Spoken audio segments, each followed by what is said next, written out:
So Halifax was actually settled in 1750, and it was the second town to be settled, and Bennington was the first town in Vermont to be settled. And it was granted by Benning Wentworth. So now you know we get the town name Bennington. And let's see, and our charter date for Halifax was 5/11/1750.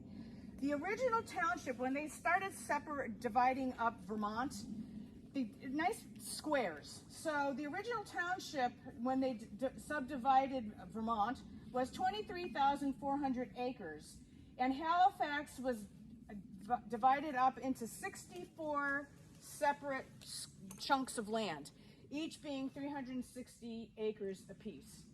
So if you look at an old map of Halifax and the way they divvied it up, it's nice little squares. Now the Halifax Center was actually a hexagon that they saved for town activities coming up. So after they cut down all the trees, then they had to now contend with all the rocks. So what do you do with all these rocks? Well, you make walls. And when you have a lot of sheep and you have to keep your sheep contained, then you move the rocks off onto the walls to make lots of walls.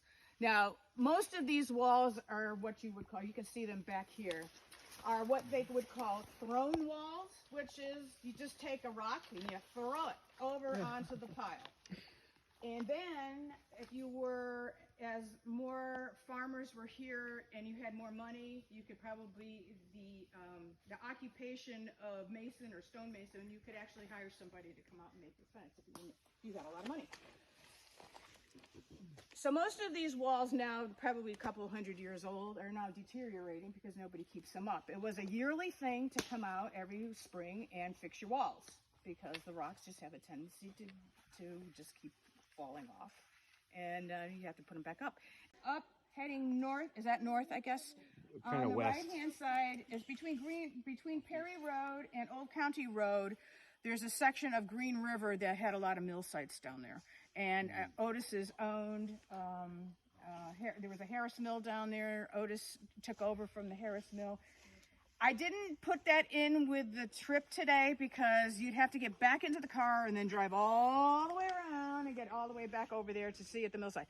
So if you want to, at some point in time in your life, head back down to Green River, and before you take the left onto Moss Hollow Road to head back into West Brattleboro, or by where the school is, the old Marlboro College. On the right-hand side, you see Old County Road, and you go down that little road, and the bridge goes right across the river, and you look to the right, there's a mill site, and then to the left, there's a remnants of an older mill site down there. I'm not sure whose mill site was whose, yeah. Anyway, so if you want to go down there sometime, you can. Essentially, I'm going to let you take over for Elijah, and Carol will talk to us about the Otis family settling here. They were on the original lot number 54. Remember I told you all the 64 lots that it was divided up into? So most of the old deeds, when you go into the town records, will tell you what the original lot was in the older deeds. They'll say, they're living on such and such property on the original lot 1, original lot 2, 4, 8, 10, whatever. So then, but what's funny when you go into those documents, now anybody who does document research, you really have to understand the lingo, because they don't use that information. Maybe acres is the only thing that we still use today of the English system, but we have to deal with rods, chains, links, and most roads were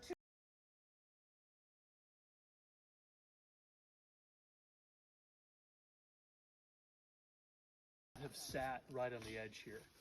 The walls of the house would come back here, so you would have some kind of land in the front, for walking. The front door might have been, back here. So are you saying that this is more of a retaining wall as opposed to a foundation wall? Your foundation wall would sit back closer to the cellar hole. Okay. And you see this in houses. If you go along some of the old towns, a lot of the houses sit up high, and then there's that 3 to 10 feet before you get the drop off, between the house and the retaining wall. So yeah, this would have built up height. You've got a gentle slope here, so you're basically creating a level platform to put your house on. House doesn't take up all of the platform; it'll take up some of it. Okay. Stuff to see here, and you can kind of make conjecture about how the house might have been shaped and built and things like that. typical houses, late 1700s, early 1800s, it would have been pretty much a box with an L, an addition on one side, typically the back, but not necessarily, you know, just the back. It could have been on either side. I was talking earlier, the foundation wall you see in the front is more of a retaining wall to kind of create an embankment to level out the land here. And then the house's foundation would have sat along the edge of the interior stone wall. Typically, houses had 4 rooms on the first floor. You'd walk in the door and you can go left or right. Typically, if there was an upstairs, you'd go up a few stairs right from the front door, turn right, go up 5 or 6 more stairs, and then turn right again and end up facing the front of the house. And then you'd have 4 more rooms or 2 rooms upstairs. And this house kind of follows that pattern. Heating, a fireplace, all built on top of this massive central masonry stack here, which would have held up probably a hearth as well as the smaller chimneys. In fact, there's some clay bricks laying around that might have been from the old chimneys. And then you can see there's some stonework over here. This was probably the L of the house, which kept the main kitchen. Because summers in Vermont can get hot and humid, summer kitchens were usually in the L of the house. And you know, this is kind of a typical shape. You can see where Andrew is, there's a row of stones. He kind of takes a right-hand turn back here and then comes back this way. So some kind of small L that was probably used for cooking and food storage. It's pretty clear this would have been part of the house, though. What else? What do you think that hole is for? Sorry? What do you think that hole is for? You know, I don't know. It's probably cold storage during the summer months. I mean, that's going to stay really cool year-round. Kind of odd. So, you know, call it a root cellar if you will, but easy access to your pickled pork or your jar of something that's, you know, easy to access. Kept the critters out for the most part too. And then this is your larder here. This deeper area would keep things quite a bit cooler when you have a house shading it during the summertime. So, you know, when you slaughter your animals, you're harvesting apples or stuff, they'd be in, you know, crocks down here, keeping them out of the warmer weather. Your refrigerator. It's your refrigerator, right? Exactly. Even better if you have a stream going by. Sometimes houses are built right on top of a little rill, which is always providing cold water to drop the temperature another 5 or 10 or 15 degrees. Perpendicular into the stone foundation there, that centerpiece, and then you'd have shorter pieces connecting them, so you can really tell if you're walking around in the house which way the actual boards you see would be facing. You know, they typically would be facing in because they're sitting on the joists that are perpendicular to the big ones. And how would they get down here? That's the little entrance there. There'd be a door. There might have been a trap door with a little ladder to climb down. Oh, okay. You don't really see any evidence of stairs. This is more the wall that's collapsed. Okay. You know, it's tempting to say that, but that takes up a lot of space To have stairs, yeah. to have stairs. And then those few steps over there were just to help you get off the property. Those up here? Yeah. Well, you know, there's probably some front door up here. Ah, okay. There's a couple flat stones. So to get up to the front of the house, you'd probably go up these steps right here. To get, I don't know if there was a formal entrance and an informal entrance. This looked like it was the practical one back here. You know, here's your front step stone or your side porch stone. Big flat stone. Probably a door, an entrance way to your kitchen. Over there, Right yeah. about where he's standing. I'm guessing this was kitchen over here, at least in the summertime. And then for where they would have, another piece of All metal. kinds of metal Look everywhere. at that, yeah. Would they, for the fire would not have been in there, in that area. In In the winter it would have? No. Sure. This square center stack of stones and masonry would have supported fireplaces. So if there are 4 rooms or 3 rooms, each room would have had a fireplace, all built on top of this masonry structure here. And then the fire would have been in there? No. No, the fire would have been up above It'd be that. up top. Got it. Yeah, Got it. that's okay, probably so that's more for cold storage. Got it. Cold storage. Thank you so much. That's so helpful to know. Very, very common.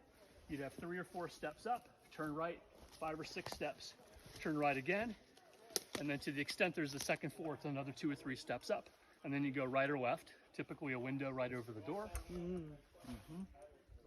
And then this big stack would have held up You know, again, making things up a little bit, you probably have a fireplace here for this room, a fireplace here for this room, and a fireplace here for this room.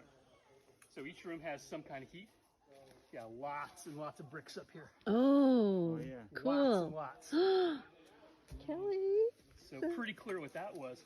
And then if there's an upstairs, this same chimney stack and the weight and everything would hold another fireplace here and here and probably one in the back. So if you had an upstairs, you'd have independent heat. That's the Very nice. More to discover out here. oh, these sites are fun. There's so much. And I think the cover for the cold storage was late because it was beautiful. The same, and I tapped on it and it felt like Okay. old slate to Okay, me. it could be. And it was apparently in a square. Somebody had carved it. Okay. Wagon wheel. Oh, Yeah, so to limit riveted the wear is, and tear on the this see the- is, oh, I see see where the- it's been the added. rivets? Yeah, the rivets right there. Okay, cool. So that could have been a wagon hoop. I mean, a wagon wheel. And then this one down here, watch the ground is very uneven. Probably another pen. Uh-huh. There could have been barns. It's hard to, this probably did have, there's a step down here and a back entranceway. So this probably was barn, a couple stories. Okay. And Thinking this something is the down barn low for here. cattle or horses and then. And these might have been Up top of these pens, storage. animal Pens, pens. oh, okay. Yeah. Yeah, this is so uneven, it just tells me it probably wasn't roofed. And the size, this probably So was. attached to here, okay. And again, you can see the outer wall. There's short wall here. Hard to see where Maybe here. live. So this is clearly not an original bend. There's your barrel hoop. Yeah. It's a barrel hoop.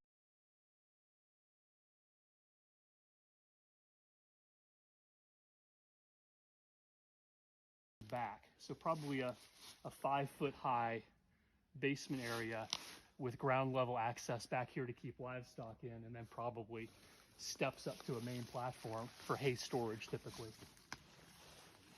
You don't have lower access over on this side. Another gap in the wall, you know, park your, Okay, yeah. park your I was gonna say tractor, that's not the right word. Your wagon. The wagon. And then, you know, nice squared off, very nicely preserved stone wall. Yeah. So again, livestock, horses back over in here. And there is a opening. Mhm. You know, if you go straight up there, here Yep. has an opening, and the thing seems like there had like a path or something there. So Yep. There's probably a pathway for horses to probably get into, had some fields. or to, you know, lead your there, cattle or something. sheep in and out. Yep. You know, get your dog.